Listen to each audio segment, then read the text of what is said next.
Meu nome é Jorge Moncada. Somos parte da equipe que está operando aqui em Valparaíso, né, por meio da carreta do Expo Livro. Nós queremos, nessa noite, ter falar um pouco sobre um tema que está relacionado com a escatologia, né? Quando nós falamos de escatologia, estamos falando do tema com relação ao final dos tempos, ok? Final dos tempos, que de fato é o tempo em que nós estamos vivendo, né? Nós estamos vivendo tempos difíceis, nós estamos vendo tempos confusos, e nesses tempos que estamos vivendo, né, o mundo está ficando muito desorientado. As pessoas estão ficando desorientadas até o ponto de não identificar mais o que é a verdade. Agora, a verdade não é algo que você pode confirmar por meio de coisas tangíveis, científicas.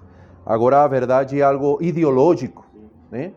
Já você não pode afirmar quem é mulher, quem é homem, quem é menino, quem é meninas, porque agora todo está baseado em coisas ideológicas, né? Do pensamento, de ideias que o homem vai construindo, mas na verdade são mentiras.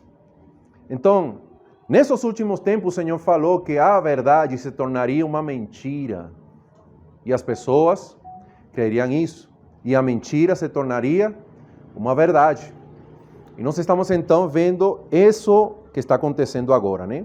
Mas graças a Deus que, por um lado, Deus nos advertiu como iriam acontecer os últimos tempos. A Bíblia já tinha advertido a confusão e a mentira que iria acontecer no final dos tempos. E principalmente, a Bíblia tem uma proteção para nós sermos resguardados e protegidos nesse final dos tempos. Amém? Os que estão aqui gostariam de ser resguardados e protegidos. Amém. Por mais difícil que seja esse final dos tempos, né? Então, muito bom. Quando o Senhor falou do final dos tempos, uma das primeiras passagens, ele está em Mateus capítulo 24, eu gostaria de ler, ok? Capítulo 24, versículo 1. Ela diz: tendo Jesus saído do templo, ia-se retirando quando se aproximaram dele os seus discípulos para lhe mostrar as construções do templo. Ele, porém, lhe disse: não vedes tudo isto? Em verdade vos digo que não ficará aqui pedra sobre pedra que não seja derribada. Então, essa profecia aqui era a profecia do templo dos judeus, lá em Jerusalém. Era a maior representação da adoração e do culto religioso para o povo de Israel. E Jesus falou que esse templo seria destruído. Ou seja, a estrutura principal de Israel seria acabada. Eu quero aplicar isso às nossas vidas. Não sei qual é a estrutura principal que nós temos agora na sociedade, mas toda a estrutura está sendo destruída, né? Mas ainda assim eu quero falar algo para você. Tem esperança ainda. Tem uma esperança. Eu vou seguir aqui no versículo 3, diz: no Monte das Oliveiras achava-se Jesus assentado quando se aproximaram deles os discípulos, em particular, e lhe pediram: dize-nos, quando sucederão estas coisas e que sinal haverá da tua vinda e da consumação dos séculos. Sabe o que nós temos que fazer, que fizeram aqui os discípulos? Nos aproximar a Jesus. E nesse tempo em que nós estamos vivendo, ninguém tem a verdadeira resposta. A palavra de Deus diz que o coração do homem é enganoso, é mentiroso. E a resposta do final de todas as coisas não está nos políticos, nos religiosos. A verdadeira resposta está em Deus. Amém? Amém? Está em Deus. Então nós precisamos fazer o que o Senhor, o que os discípulos fizeram aqui, nos aproximar ao Senhor. Versículo 4 lhe diz: e ele lhe respondeu: vede que ninguém vos engane. Então o que eu estava falando agora, o que vai prevalecer hoje na sociedade é a mentira. E parece algo impossível, né? Mas a mentira também vai aparecer no meio religioso. a mentira. Olha como o Senhor falou aqui. Porque virão muitos em meu nome, dizendo, eu sou o Cristo, e enganarão a muitos. Então, quando o Senhor fala aqui que viriam muitos, que iriam aparecer muitos Cristos, falam de pessoas que afirmam ter a unção e afirmam ter a direção de Deus para as pessoas. Mas no final, são falsos profetas que vão trazer mentiras, iriam desviar os filhos de Deus. Ok? Então, a primeira preocupação do Senhor no final dos tempos é precisamente isso. Né? Depois o Senhor fala aqui, e certamente ouvirei falar de guerras e rumores de guerra. Vede, não vos assustei, porque é necessário assim acontecer, mas ainda não é o fim. Porquanto se levantará nação contra nação, reino contra reino, haverá fome, terremotos em vários lugares. Porém, tudo isto é o princípio das dores. Eu quero colocar uma imagem aqui.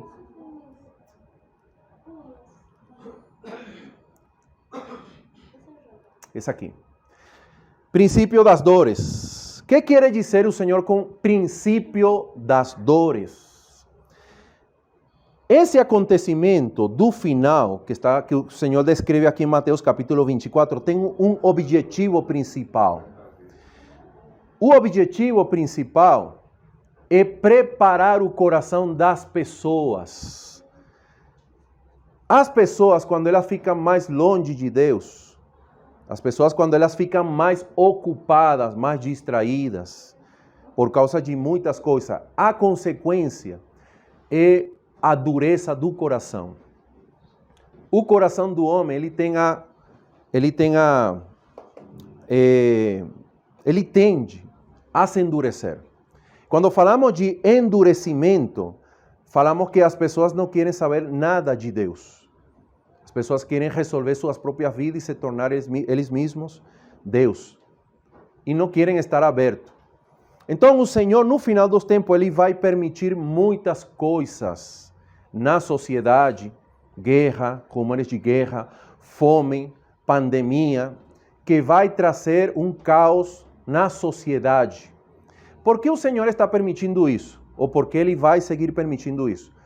Por causa de que Ele precisa trabalhar o coração do homem para tirar a dureza e a casca. Não sei se você vê que quando o homem busca mais de Deus quando tem problema. Já viram isso, né? Quando as pessoas estão em dificuldades, estão sofrendo, é que as pessoas estão mais abertas para ser ajudadas, né? Para ser ajudadas. Então, muitas vezes, quando nós estamos vendo que países, o próprio Brasil e outros países, né, onde eu venho, Venezuela, quando os países passam por sofrimentos econômicos, sociais, nós estamos preocupados pelo bem-estar, certo? Bem-estar econômico da família, né? Como todos nós poderíamos estar preocupados. Progredir, prosperar. Mas Deus está preocupado pelo coração do homem. Porque o Evangelho não pode chegar às boas novas de Deus, as boas notícias de Deus, de salvação, não pode entrar em um coração que está endurecido. Deus precisa trabalhar o coração, tirar a dureza do coração. Então, a finalidade de essa frase aqui, que nós limos aqui, eu vou ler aqui, porém, tudo isto é o princípio das dores. O que estamos vendo agora é o princípio das dores. Você sabe que quando uma mulher está grávida, e ela entra na parte final, começam as dores de parto. E quando se inicia a primeira, já era. Chega outra e as próximas são piores. Lamentavelmente, isso é o que vai acontecer na sociedade. Uma dor de parto vai ser pior que a outra. Mas qual é a finalidade de tudo? Gerar um coração receptível, um coração aberto, ok? E Deus quer fazer isso em nossas vidas. Amém? Ele quer trabalhar o nosso coração, ok? Eu vou ler aqui o versículo 12. Vou ler aqui o versículo 12. Diz: E por se multiplicar a iniquidade, o amor se esfriará de quase todos. Aquele, porém, que perseverar até o fim, este será salvo. Ok, eu quero hoje aqui mostrar algumas visões proféticas sobre o assunto do final dos tempos, okay? Que foram reveladas no Antigo Testamento e também no Novo Testamento.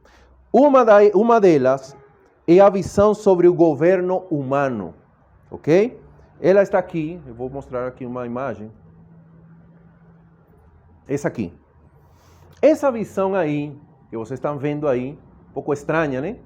Cabeça de ouro, peitos e braços de prata, ventre de bronze, pernas de ferro e pés de uma mistura de ferro com barro. Não dá para ver os detalhes, mas eu quero ler, porque ele está aqui em Daniel capítulo 2, ok? Daniel capítulo 2, versículo 31, ele diz: Tu, ó rei, estavas vendo, e eis aqui uma grande estátua, esta que era imensa, e de extraordinário esplendor estava em pé diante de ti. E a sua aparência era terrível. A cabeça era de fino ouro. O peito e os braços de prata, o ventre e os quadris de bronze. As pernas de ferro, os pés em parte de ferro e em parte de barro. Essa imagem aqui, que não vou ter tempo de ler tudo, porque eu vou somente resumir. Essa imagem aqui, que teve um rei chamado Nabucodonosor, em Daniel capítulo 2, foi o rei da Babilônia. Ele teve esse sonho, mas ele não conseguiu descrever, interpretar o sonho. Era um sonho para revelar qual seria o destino da construção do governo humano e o final, o destino desse governo humano. Eu quero mostrar aqui, né? Não sei se dá para ver vocês que estão lá, né? Mas essa imagem aqui, a cabeça de ouro, representa o reinado de Babilônia, ok? Reinado de Babilônia, iniciado por Nabucodonosor, né? Os peitos e os braços de prata representam o império medo-persa, por isso que estão dois braços. O ventre representa, que é de bronze, representa o império grego. As pernas de ferro representam o império romano. E os pés, em partes de ferro e em partes de barro, representa o último império que vai se levantar no final da história humana, dessa história que estamos vivendo. Ok? Então, para resumir, o que aconteceu com todos os impérios do mundo? Todos os impérios tentaram de construir uma sociedade sem Deus. O ouro na Bíblia representa a natureza de Deus, representa a divindade de Deus. Isso quer dizer que o homem se tornou Deus. Já não precisava de Deus para colocar Deus como a prioridade na sua vida. O homem quer viver sem Deus. Ok? A prata, representada pelos braços, a prata na Bíblia representa a redenção de Deus. Deus é o único que pode redimir o homem. Mas o homem se intenta auto-redimir. Por isso que você vê aí os dois braços. E os dois braços representam o sistema político. Inclusive poderíamos aplicar isso no sistema atual, né? Político, de direita, de esquerda, né? Tentando de redimir o homem. Mas eu quero dizer algo para você. Nenhum governo humano pode redimir o homem. Somente Deus pode redimir a sociedade. Ok? Igual ventre de bronze, né? Ventre de bronze que representa a justiça. Na Bíblia representa a justiça humana. Revela aí que o homem tenta se auto-justificar, né? Então, e nós estamos vendo isso por meio das ideologias, né? O homem se auto-justificando. O ferro, as pernas de ferro que representam o Império Romano, o ferro na Bíblia representa a autoridade de Deus. Mostrando agora que o homem estabelece sua própria autoridade sem Deus. E os pés, que nós estamos vendo aí em parte de ferro e em parte de barro, nós vamos ver que vai ser um império que vai durar somente 7 anos, né?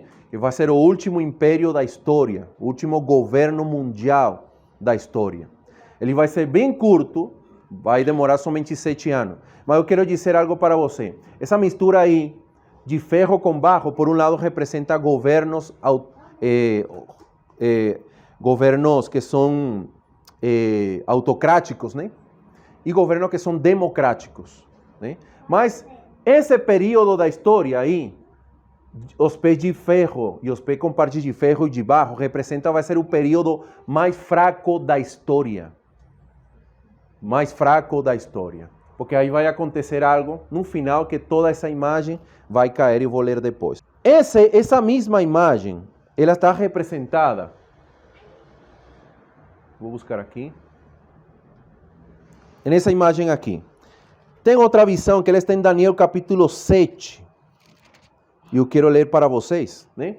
Estão aparecendo aí várias bestas, né? Um leão, um urso, um leopardo e uma besta aí que não tem descrição, né? Mas eu vou ler aqui em Daniel capítulo 7.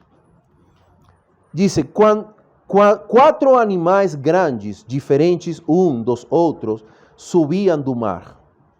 O primeiro era como leão e tinha asas de águia. Enquanto eu olhava, foram-lhe arrancadas as asas.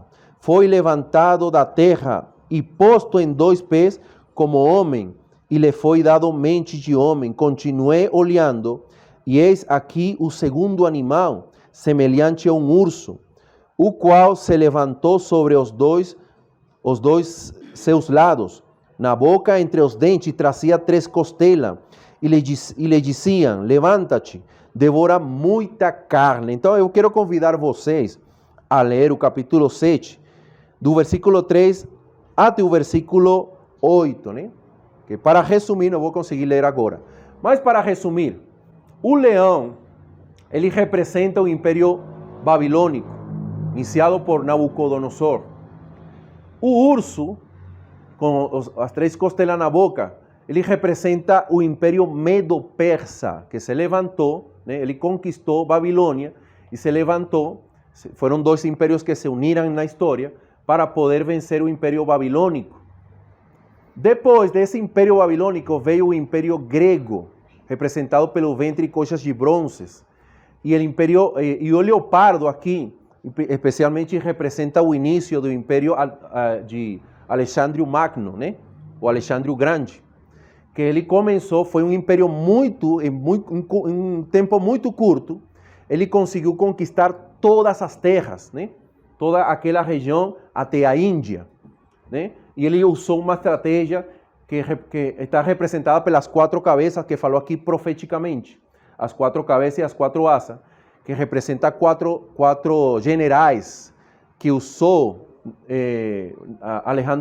Alexandre o Grande para ele poder conquistar todos esses impérios, ok? Só que no final, vai se levantar um império que é representado por uma besta que não tem descrição, que não vou ter tempo de descrever agora.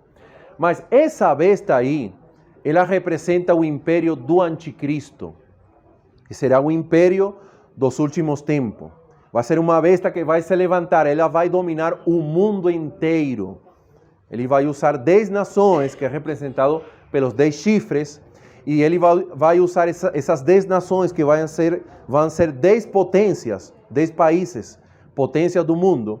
E ele, a partir de aí, ele vai se levantar e vai estabelecer um sistema de governo mundial, ok?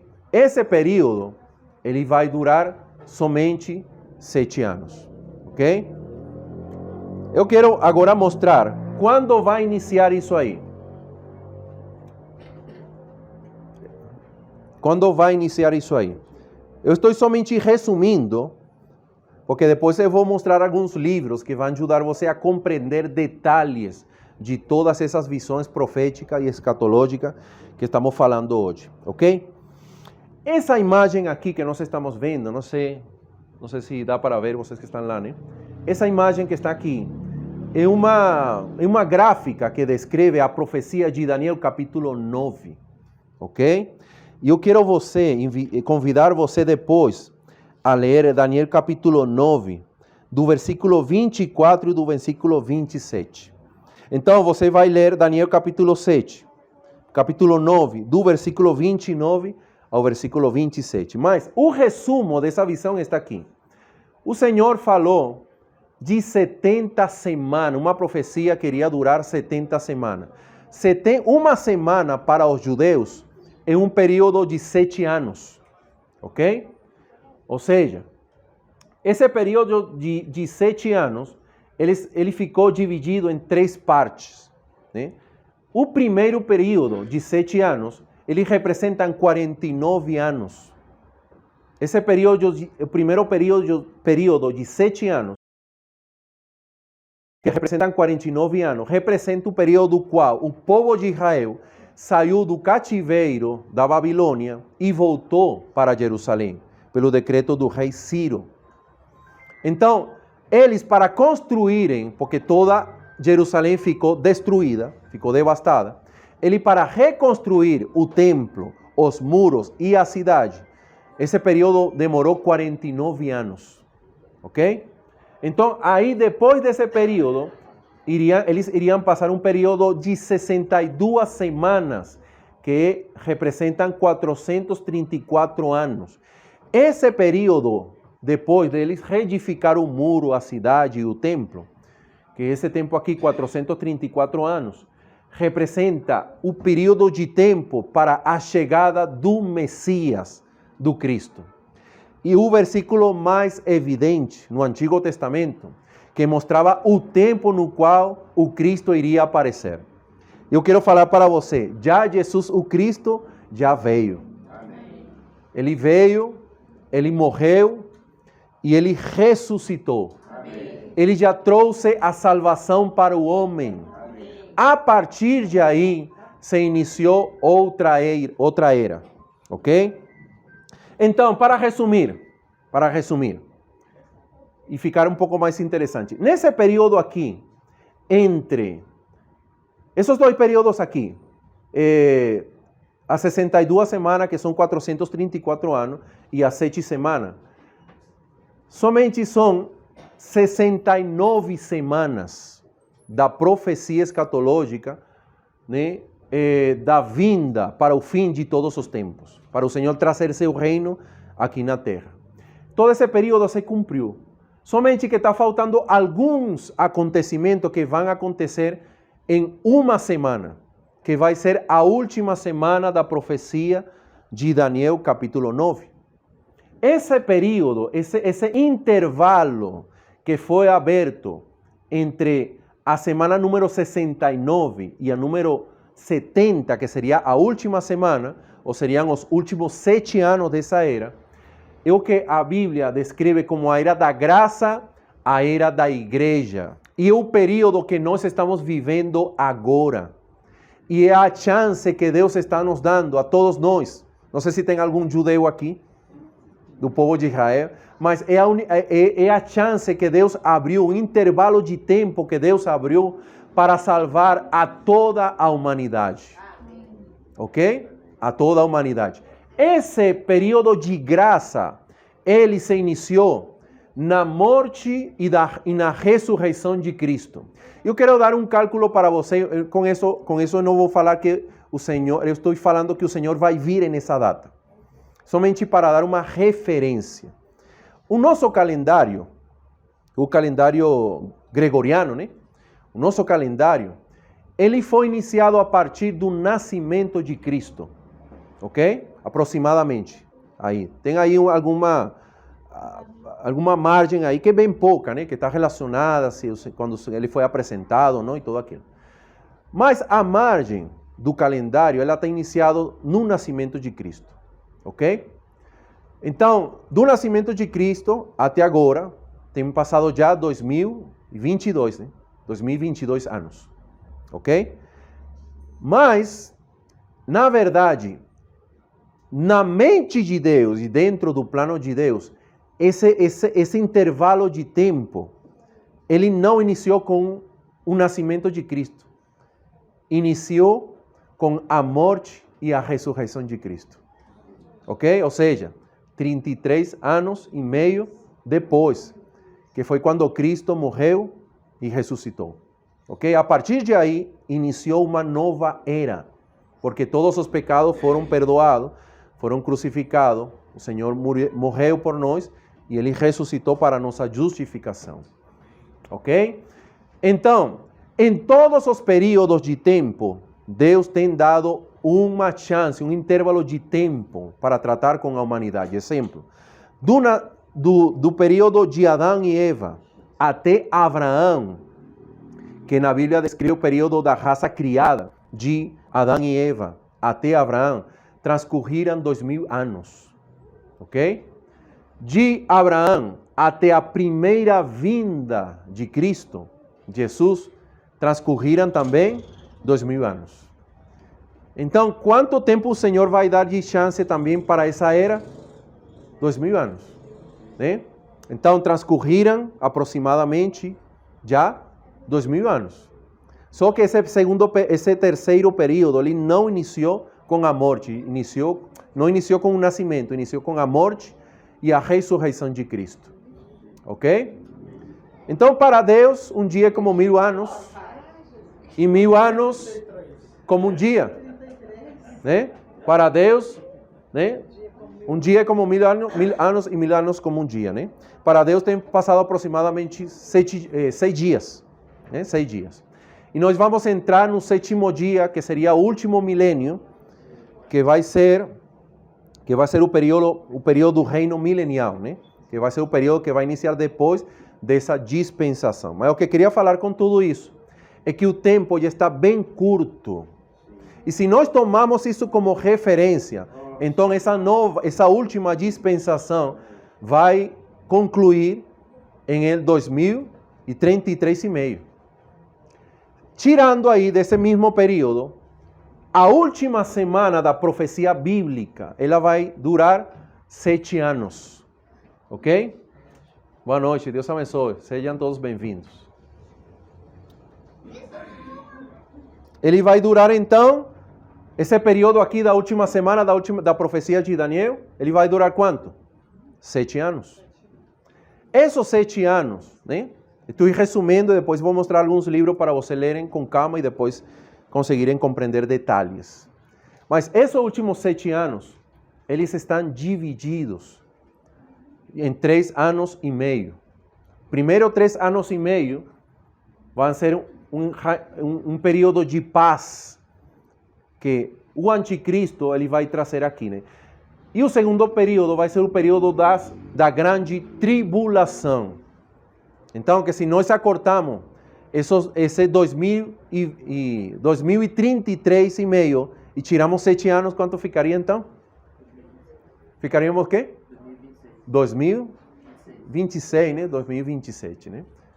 Então, nós poderíamos, nessa década em que estamos vivendo, iniciar a última semana da profecia de Daniel. Ok? Então, as dores de parto que fala Mateus capítulo 24 é a preparação para o início dessa última semana. Quando vai iniciar essa última semana, segundo a profecia de Daniel capítulo 9? Com a reconstrução do templo. Ok? Com a reconstrução do templo. Eu quero ler para vocês aqui. Mateus capítulo 21, versículo 18. Eu vou ler aqui porque esse período ainda não iniciou. Mateus capítulo 21, versículo 18, ele diz: cedo de manhã, ao voltar para a cidade, teve fome. Aqui é o Jesus, está falando de Jesus, que ele estava voltando para Jerusalém, ok? Ele estava voltando para Jerusalém e ele teve fome. E vendo uma figueira à beira do caminho, aproximou-se dela. E não tendo achado senão folhas, disse-lhes: nunca mais nasça frutos de ti. E a figueira secou imediatamente. Aqui quem está dentro desse relato é Jesus. A figueira representa o povo de Israel, né? A figueira representa o povo de Israel. Quando o Senhor foi à cidade, né? Ele se apresentou diante de uma figueira que essa figueira era uma representação, um símbolo do povo de Israel. Essa figueira tinha muitas folhas, mas não tinha frutos.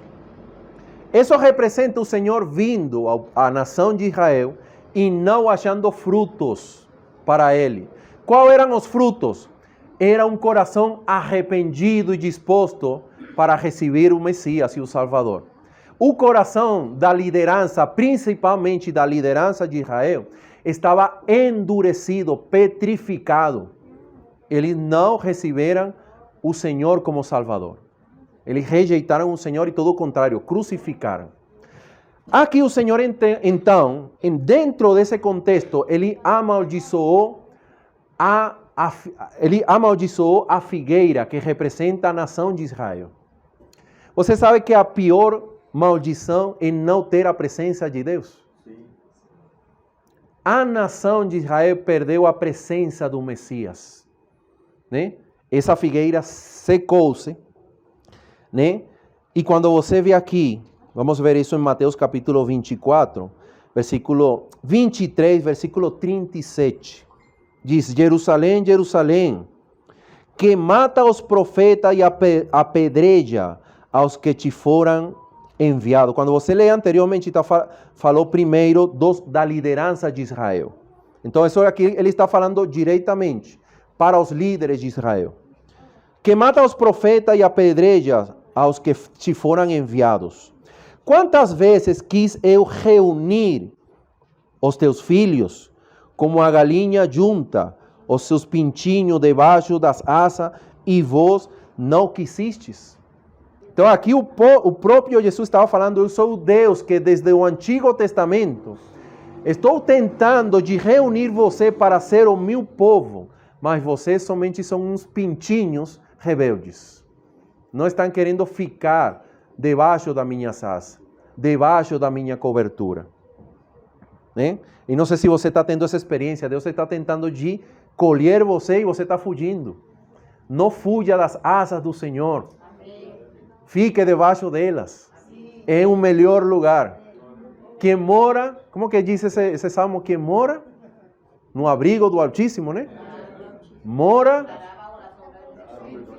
É isso mesmo. Então não tem melhor lugar, amados irmãos, que permanecer nos braços de Jesus. Amém. Nas asas do Senhor. Amém. O lugar mais seguro. Pode acontecer muita coisa nessa sociedade, mas aí você estará bem seguro. Amém? Amém.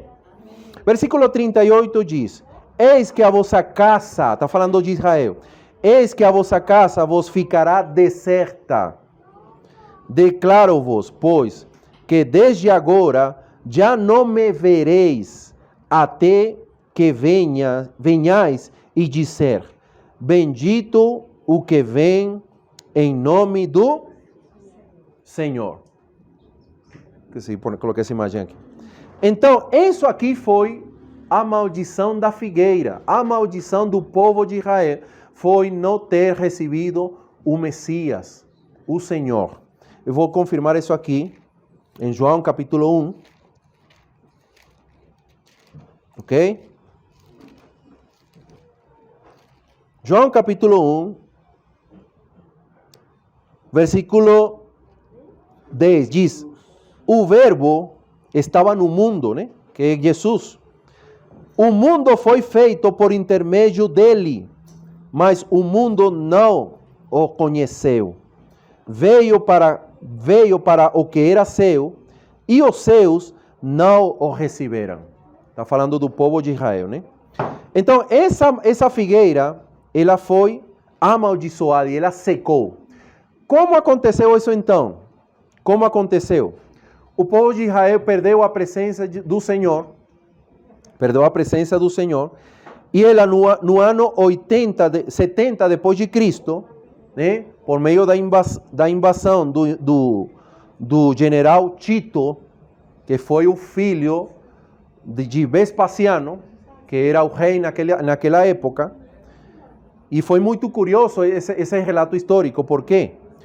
Porque Vespasiano, em aquele tempo, estava começando a construir o Coliseu Romano. Você conhece, né? Que até agora está lá. Coliseu Romano, que foi usado para os gladiadores e especialmente para matar cristãos nesse lugar. Vespasiano não tinha mais recursos para seguir a construção do Coliseu e ele envia a seu filho Tito para Jerusalém, com o propósito de invadir Jerusalém, pegar os judeus para vender eles como mercancia de escravo a outras nações. E todas as riquezas de Jerusalém foram saqueadas. E o Senhor tinha profetizado que não ficaria pedra em cima de pedra. E Herodes, na restauração desse templo que foi restaurado por Herodes, segundo a história, Herodes tinha colocado peças de ouro entre pedras e pedras. Então, nessa invasão, veio Tito com todo o exército romano e destruiu todo o templo. Literalmente não ficou pedra em cima de outra pedra com relação ao templo. Todas as riquezas foram pegas e os judeus foram vendidos como mercancia de escravo para outras nações. E todos esses recursos serviram para construir o Coliseu Romano. Né? Então, aí o povo de Israel ficou sem nação e ficou sem lugar. E eles ficaram espalhados por toda a terra. E por isso, em capítulo 24, versículo 32, tem uma profecia de que essa nação seria restaurada. Ok? Então vamos ler capítulo 24, versículo 32, diz: aprendei, pois, a parábola da figueira. Lembra da figueira? O que aconteceu com a figueira no capítulo 21? Secou. Então, diz aqui: aprendei, pois, a parábola da figueira. Quando já os seus ramos se renovam e as folhas brotam, sabeis que está próximo o verão. Assim também vós, quando virdes todas estas coisas, sabeis que está próximo as portas. Então, essa profecia aqui da figueira representa de novo o povo de Israel. Essa figueira, seus ramos, elas foram renovados no ano 1948, quando a ONU declara de novo a nação de Israel como nação em Palestina, né? Lá na região de Palestina. Então, em 1948, apareceram os ramos.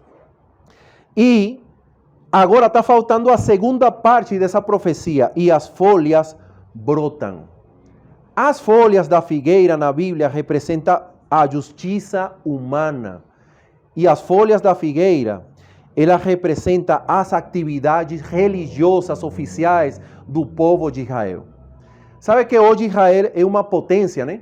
Militar, científica. Mas eles ainda não restauraram sua atividade religiosa oficial, que é a adoração no templo. Ainda as folhas não brotaram. Somente brotou a nação, mas ainda as atividades religiosas que não geravam fruto para Jesus, elas serão restauradas de novo. Então, o que vai acontecer? Lá em Jerusalém, no Monte Moriá, que é um monte onde foi construído o templo, ele está agora nas mãos do rei da Jordânia, do povo islâmico. Daqui a pouco vai ter um acordo de paz, no qual vai ser permitido o povo de Israel reconstruir de novo o templo. E quem vai dar isso para eles vai ser o anticristo, segundo a profecia de Daniel capítulo 9. Ok? Então, eles já têm todo pronto, já têm todos os materiais prontos, já têm toda a tecnologia. Eles somente estão esperando aquele lugar muito simbólico, muito simbólico. Você sabe que na Guerra dos 7 Dias, né? Em 1967, não? Foi. Na Guerra dos 7 Dias, Jerusalém pegou esse monte por poucos dias. O povo de Israel estava nas mãos. Somente que essa situação, o único que o povo de Israel devolveu para os palestinos, para os islâmicos, né? Os muçulmanos.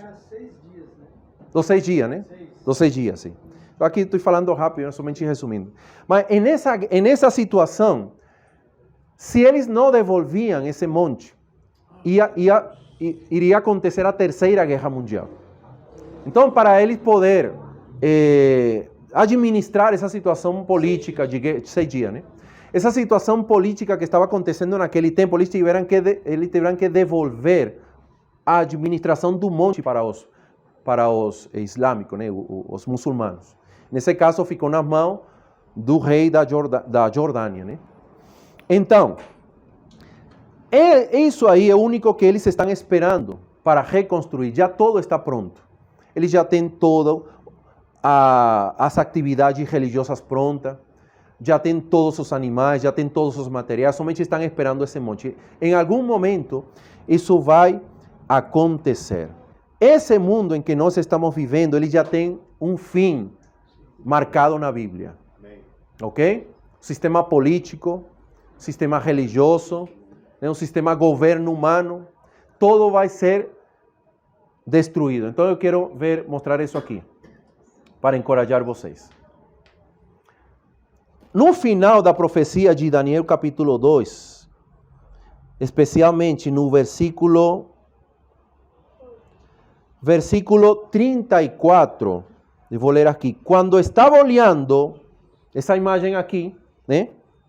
Que representa toda a história do governo humano, essa imagem aqui. Quando estava olhando, uma pedra foi cortada sem auxílio de mão. Feriu a estátua onde? Nos pés, aqui. Nos pés. De ferro, de barro, e os esmiuçou. Então eu quero ler outro versículo aqui, que está no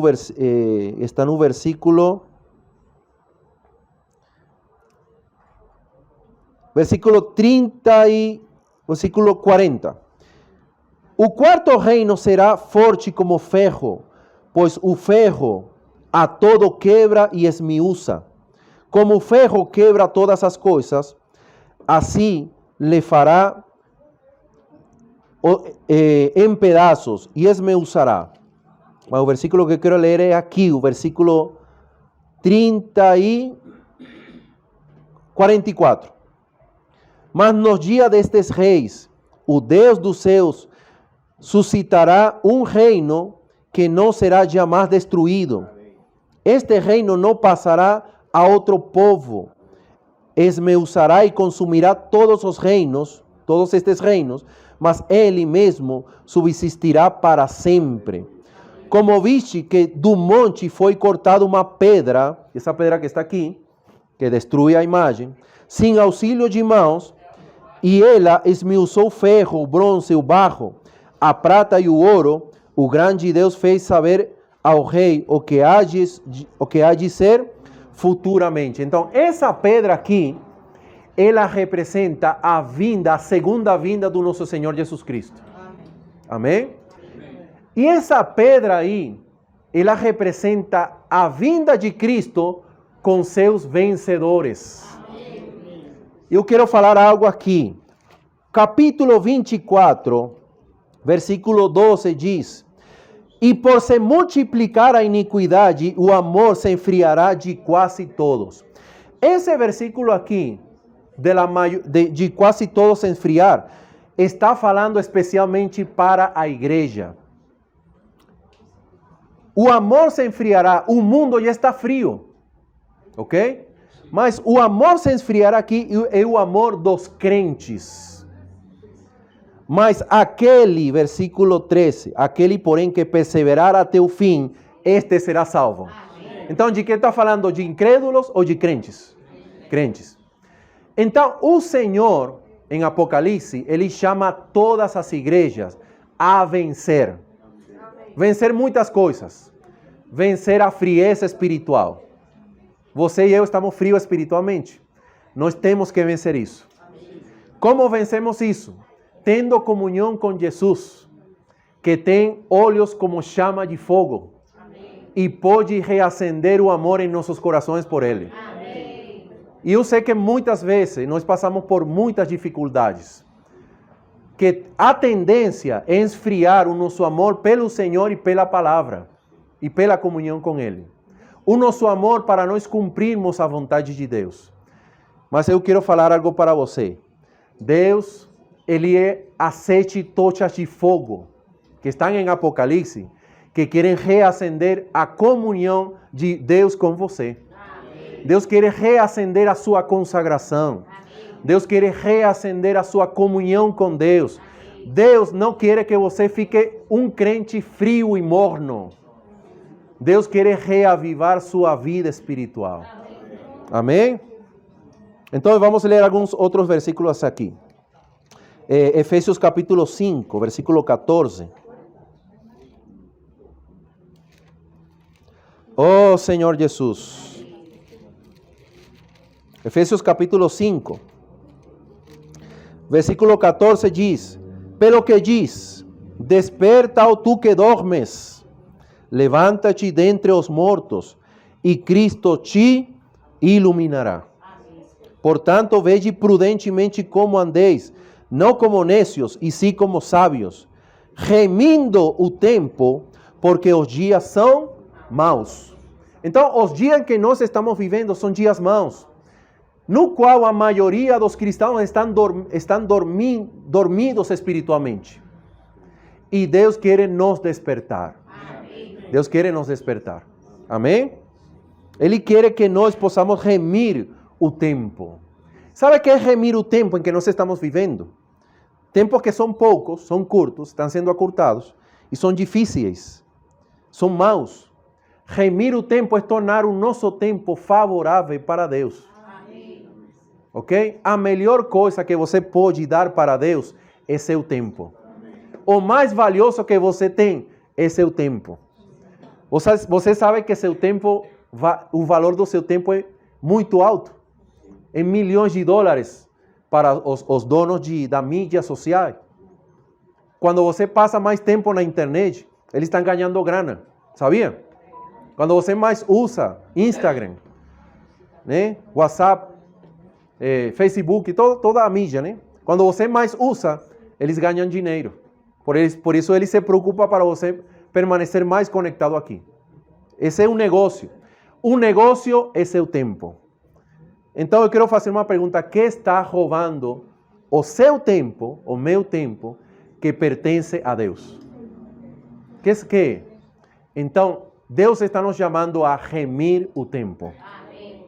Amados irmãos, se você faz um investimento do seu tempo nas coisas de Deus, eu quero falar para você que você pode ter a garantia de que vai ter o melhor ganho na sua vida. Amém. Para você, para sua família, para seu casamento. A pior coisa que está acontecendo em nossa sociedade, em nossas vidas, é que nós não estamos mais investindo tempo com Deus. Na comunhão com Deus, menos tempo para congregar, menos tempo para ler a Bíblia, e estamos investindo mais tempo, né? Nas redes sociais, na mídia, e Satanás está roubando o nosso tempo. Ok? Então o Senhor está nos falando assim: desperta tu que dormes. Não vamos ficar mais dormidos, vamos despertar. Amém. E vamos entregar agora o nosso tempo para o Senhor. Vamos ler outro versículo aqui em 2 de Timóteo, capítulo 3, que está relacionado sobre o nosso viver cristão no final dos tempos. Capítulo 3, 2 de Timóteo, capítulo 3, versículo 1 diz: Sabe, porém, isto, nos últimos dias sobrevirão tempos difíceis, pois os homens serão egoístas, avarentos, jactanciosos. Isso aqui que nós estamos lendo é o resultado de um coração endurecido. Eu quero repetir.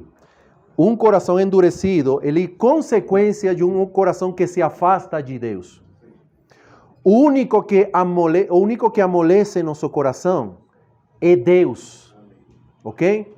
É Deus. Deus falou assim que no Antigo Testamento que Ele nos daria um coração de carne, tiraria o coração de pedra, um coração endurecido, e nos daria um coração de carne. E Ele colocaria por meio de um coração de carne, que representa um coração quebrantado e humilhado, ele colocaria seu espírito dentro de nós. Ok? Então, isso que nós estamos vendo aqui é a consequência de um coração que ficou endurecido.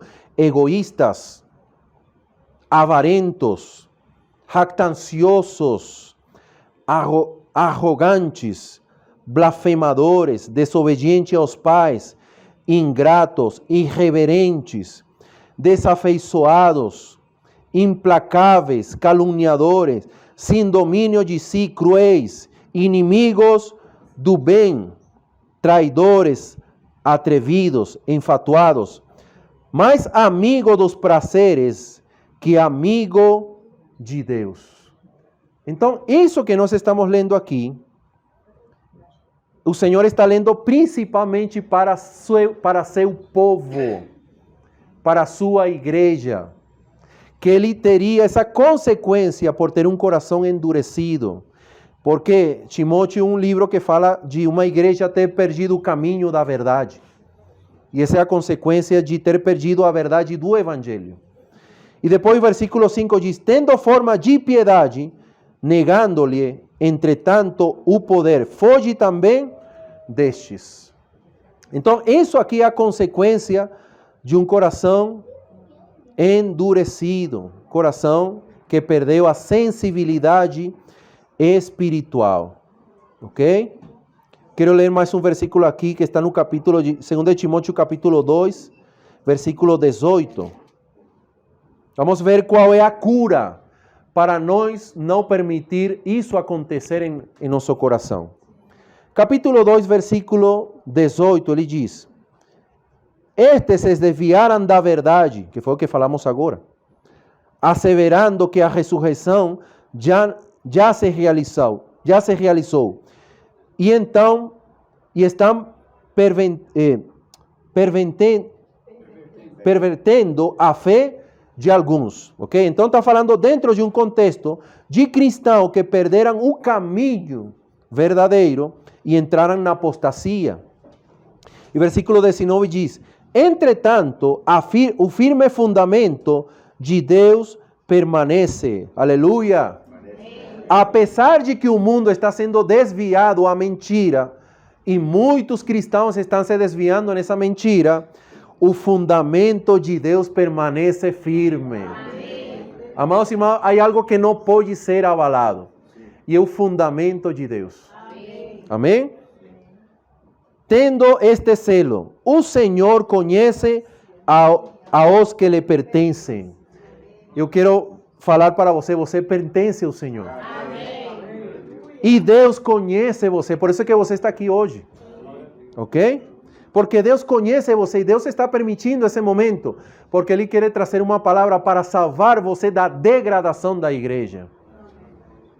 E depois diz, e mais, aparta-te da injustiça todo aquele que professa o nome do Senhor. Então, quem nos afastar da justiça, afastar daquilo que é mentira. Depois fala aqui, ora, numa grande casa não há somente utensílios de ouro e de prata. Também de madeira e de barro.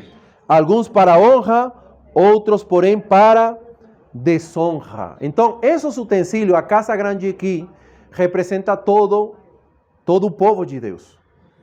Alguns são de ouro e de prata. O que quer dizer isso? O ouro representa a natureza divina de Deus. Ou seja, alguns estão deixando ser trabalhados por Deus e estão sendo cheios, impermeados da natureza divina. Outros estão sendo impermeados da redenção de Cristo, que é a prata. Mas outros ainda são de barro e de madeira, né? E eles são para usos desonrosos, ou seja, não estão experimentando transformação e estão sendo usados para outras coisas e não para o Senhor. Então, todos esses utensílios aqui representam os cristãos, mas uns estão sendo transformados para ser usados pelo Senhor e outros não estão deixando Deus trabalhar neles, porque estão distraídos em outras coisas, que é a maioria, né? Que é o que falou Mateus, né? Então, para concluir, né? Porque o meu tempo aqui acabou. Eu quero dar uma palavra de encorajamento para vocês. Deus está precisando de vocês. Deus quer trabalhar em nossas vidas. Mas nós precisamos ter uma disposição para Deus poder trabalhar a sua salvação em nós. Muitas vezes Ele está permitindo algumas coisas em nossas vidas porque Ele precisa trabalhar o nosso coração, porque muitas vezes o nosso coração está endurecido. E Deus não pode trabalhar em um coração endurecido. Nós estamos hoje, aqui, a equipe, está abordando pessoas na rua. Quando nós perguntamos para ela, posso orar por vocês? As pessoas que ficam dispostas são aquelas que têm problema. Certo, meninos? Aquelas que têm mais problemas são as que têm um coração mais receptivo. Aquelas que têm um coração endurecido são aquelas que falam que não querem. Entendeu? Então, Deus precisa muitas vezes permitir um fogo em nossas vidas para trabalhar o nosso coração e deixar o nosso coração aberto para Ele poder alcançar com sua salvação plena em nossas vidas. Amém? Então, antes de concluir, eu quero, porque nós falamos muitas coisas que não dá para explicar detalhe. Eu quero mostrar alguns livros que nós temos aqui à disposição para as pessoas conhecerem um pouco mais desses temas. Esse livro que está aqui, Daniel, O Destino do Governo Humano, que são os que nós vimos aqui, ele vai fazer uma explicação bem completa de todos os capítulos do livro de Daniel. E aí você vai ver com detalhe todas essas visões de Daniel capítulo 2, do governo, dos líderes, que está no capítulo 7, das 70 semanas, todo isso está aqui, ok? Para aqueles que queiram ficar mais claro com relação a esses temas, ok? O outro, esse aqui, você está preparado para o fim? Ele faz uma abordagem de algumas profecias bíblicas, inclusive da figueira, inclusive da profecia da figueira, mas o interessante desses livros aqui é que eles nos ajudam a ter uma atitude adequada, certa, para o final dos tempos, para nos tornar vencedor e não ser afetado pela degradação do mundo, ok? Esse livro aqui também, O Viver Cristão nos Tempos Finais, nos ajuda a ter uma atitude espiritual certa, né?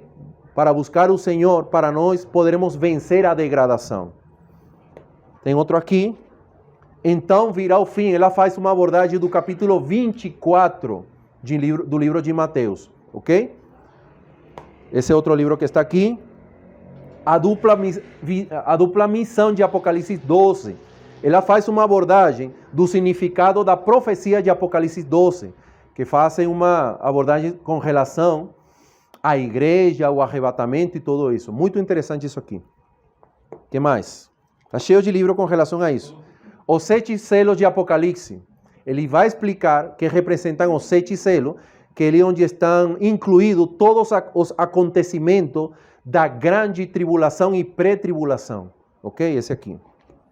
Esse aqui nos ajuda. Olha que lindo. Sua família está pronta para ser arrebatada. Na vinda de Cristo, o Senhor vai arrebatar seus escolhidos.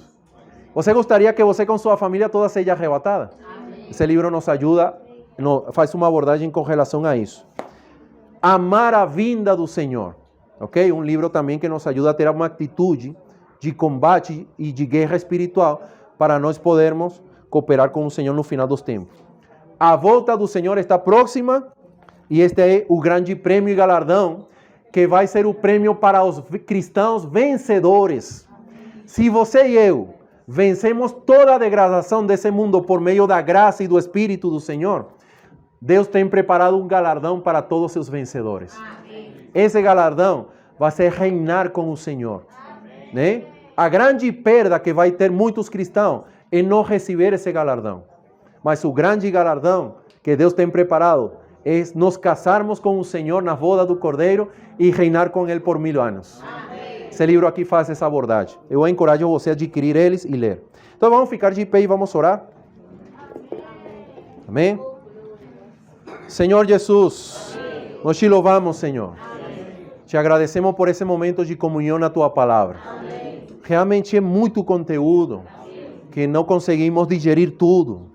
Mas nós sabemos que em meio de tudo isso, de trás de tudo isso, está o Senhor nos chamando, com um chamamento do alto, para sermos despertados, para nós podermos, Senhor, ter uma atitude no qual nós podamos vencer todo tipo de degradação. E nós sabemos, Senhor, que muitos problemas acontecem em nossa carreira espiritual. Mas nós te pedimos, Senhor, que o Senhor possa abençoar todos que estamos aqui presentes. Que o Senhor possa dar uma visão celestial, onde todos eles possam ser reavivados em seu fogo espiritual.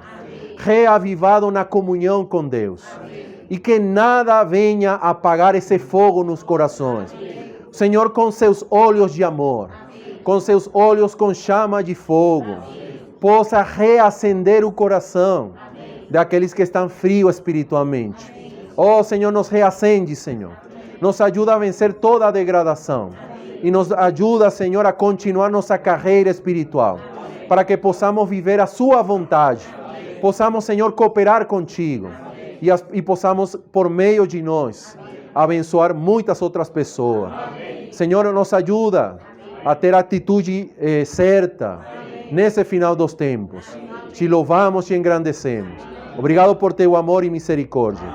Amém. Amém.